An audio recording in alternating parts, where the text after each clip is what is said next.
What's going on, guys? Drifter here with another Valheim video.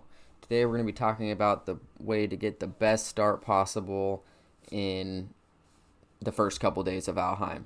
And this is what I do every time I start a new world. So first things first, you're going to take a look around the stones and make sure you grab everything you can. As you can see, I already have a little bit of food here because I brought this character over, but um, they give you a little bit of food right off the bat. So there's usually going to be mushrooms and raspberries right around the starting stones. So you pick those up and you have them there. So next thing you're going to want to do is you're going to want to push this so you can see where Eikther's location is. Super close on this map, which is awesome. And then the next thing you do, that I do to kind of get my surroundings, and I don't like to just run off in the middle of nowhere. I like to kind of get my bearings, so I'll go and I'll find the coast, wherever that may be. Looks like it's just down here. Yep, just down here. And then I will pick a direction and I will start walking. So I will take this out along the coast. I will walk all the way around the starting map and see what comes of it, and what I can find, and I will gather things as I go so I can set myself up for the best possible start. Alright guys, next step, once you've taken the time to outline your map, I always take note of where things are. So for example, over here there was a village that I was thinking about, this could be a good first base.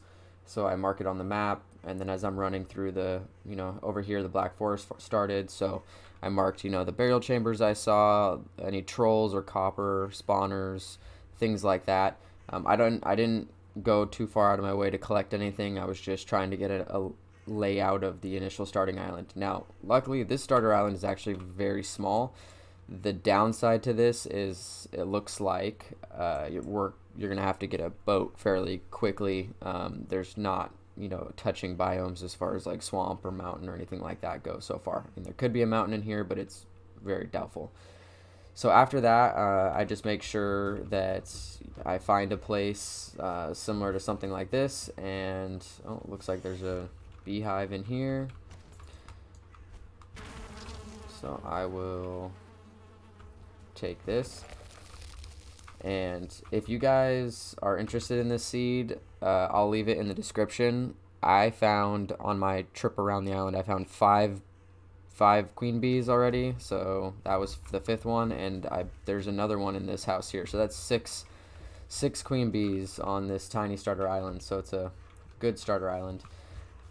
I like to pick these little villages because you get the guaranteed raspberry bushes right in the start. So once you are able to kind of turn one of these into a home, which is what I'll do now.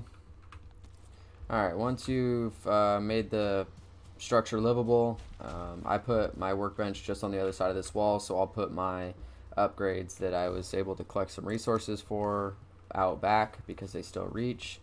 And then a fire on the outside will allow you to sleep in your bed. So if I go in here, you'll see it's just very basic setup.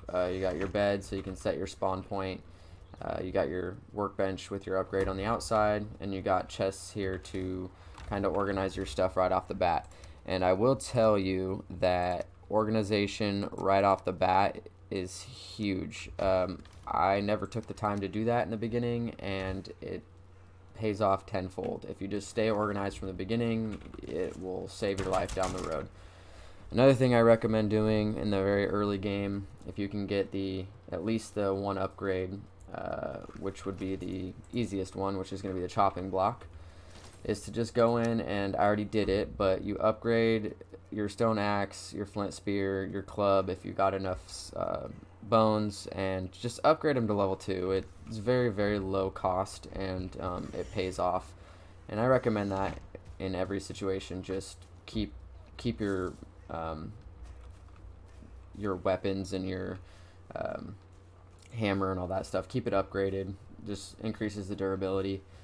And then from here, my whole goal is to rush Eikthyr. So I'm gonna go kill deer, and that's why I love the flint spear. I'll link another video on the flint spear and why I like it, but I always use it rather than the bow right off the bat.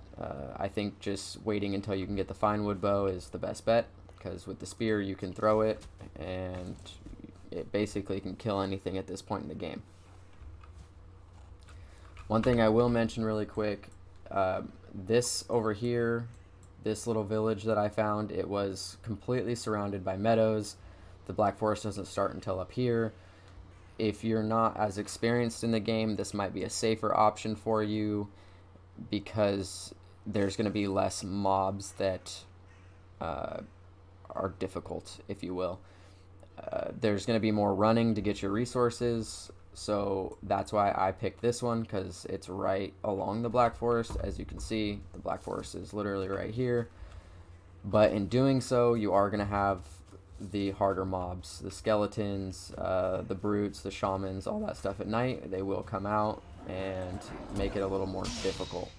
Alright guys, once you've had a chance to get at least 2 of the deer trophies, you can spawn an Eikthyr. I recommend getting him done as fast as you can in the game. I'm not going to fight him in this episode. I'll leave a link up top or in the description here on the fastest way that I've found to kill Eikthyr. But once you fight him, you're able to get the pickaxe, and then from there you head into the Black Forest. Alright guys, so now you have defeated Eikthyr, you have his head, you can put it on the stone and activate his power. So now you have Eikthyr's power and the first boss is complete. So after that you take your hard antlers, obviously, and you go and you can create your first pickaxe. Alright, so you're back at your base, and now we can craft our first pickaxe after report everything. You got your antler pickaxe, it'll get you into the copper age.